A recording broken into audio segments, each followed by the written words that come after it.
Nak tahan dahaga, nak tahan lapar, kita bertahan.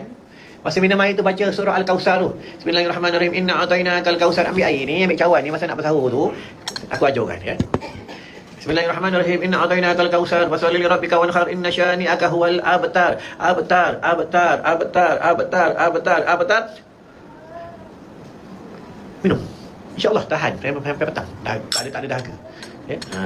Hadis nombor 2365 dan ia dinilai sahih oleh Syekh Al-Albani rahimahullah, juga oleh Syekh Shu'aib Al-Arnaud dan rakan-rakan rahimahullah dalam semakkan mereka secara berasingan ke atas kitab Sunan Abu Daud. Abu Bakar radhiyallahu berkata bahawa telah disampaikan kepadanya oleh seorang sahabat yang lain bahawa dia melihat laqad ra'aitu Rasulullah sallallahu alaihi wasallam bil arj, bahawa dia melihat Rasulullah sallallahu alaihi wasallam di satu tempat yang nama arj, yasubbu ala ra'sihil ma'a, menyiram kepalanya dengan air. Rasulullah sallallahu alaihi wasallam menyiram kepalanya dengan air.